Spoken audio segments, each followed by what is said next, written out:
pray for John Jabaraj, pray for John Jabaraj ன்னு சொல்றவன் எல்லாரையும் நம்பாதீங்க. We must pray for John Jabaraj. எதற்கு? கள்ள உபதேசத்தை விட்டு மனம் திரும்பணும்னு pray for John Jabaraj. பணத்தாசை பொருளாசை விட்டு John Jabaraj மனம் திரும்பணும்னு ஜெபிங்க. விட்டுப்புட்டு வந்த தாம் பொஞ்சாதி கூட புள்ள கிட்ட போய் மறுபடியும் சேரணும்னு போய் ஜெபிங்க. பெருமை பேச்சு, பெரியவனை மதிக்காம துணிகரம் கொண்டு இஷ்டத்துக்கு ஆட்டம் போடுற அந்த பேச்சு மாறணும்னு pray for John Jabaraj. போற இடத்துல 2 லட்சம் காணிக்க கொடு, 3 லட்சம் காணிக்க கொடுன்னு பிச்சை எடுக்கிறானே அந்த பிச்சைக்கார புத்தி மாறணும்னு pray for John Jabaraj.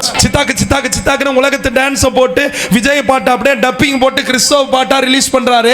இந்த உலகத்தினுடைய காரியங்களை விட்டு மனம் திரும்பணும்னு pray for John Jabaraj. இன்னும் மாம்ச இச்சையிலையோ பெருமையிலையோ இன்னும் எந்தெந்த காரியத்துல இருந்தாலும் அதை விட்டு மனம் திரும்பணும்னு pray for John Jabaraj. சும்மா யோசேப்பு சிறையிருப்புல போயிட்டாரு தூக்கி எடுங்க அந்த கதையெல்லாம் பேசக்கூடாது.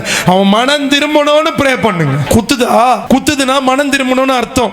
சும்மா pray for John Jabaraj pray. அவன் எதுக்கு மனம் திரும்பணும்ன்றது தெரியாம தேவனுடைய நியாய தீர்ப்பு வாழ்க்கையில் நடந்துன்னு இருக்கா. அதை விட்டு மனம் திரும்பி வரணும். அப்சலோம போல சாவ கூடாதுன்னு pray for John Jabaraj. 5 வருஷமா நாய் போல கொலைச்சிக்கின்னு வர ஊரா சபையா. அப்சலோம் எப்படி தகப்பனுடைய மஞ்சத்தை தீட்டுப்படுத்தினானோ அது போல தேவனுடைய சபையை தீட்டுப்படுத்தி கொண்டு வராங்க.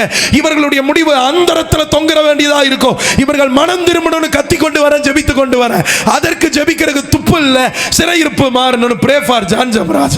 மரமானது கனியினால் அறியப்படும். வாய் வருதான்னு பாருங்களேன். நான் ஃபேனா ரக்கேக்கெல்லாம் பிச்சு கடாசிடுவார் ஆண்டவர். ஒருத்தன் மனம் திரும்பணும், உணர்வடையணும். மனம் திரும்பணும்னு ஜெபிக்கிறதுக்கு ஒரு நாதி கிடையாது. வெக்கப்பட வேணாம். இந்த பால் தங்கையா வேற இதுல ஏஜி சர்ச்சினுடைய ஏதோ இந்தியா அளவில் செக்யூரிட்டி கூட இந்த லாக்கில்ல சபையில. மனம் திரும்புவோம். மரம் முக்கியம், கனியும் முக்கியம். ஆமென் சொல்லுவீங்களா?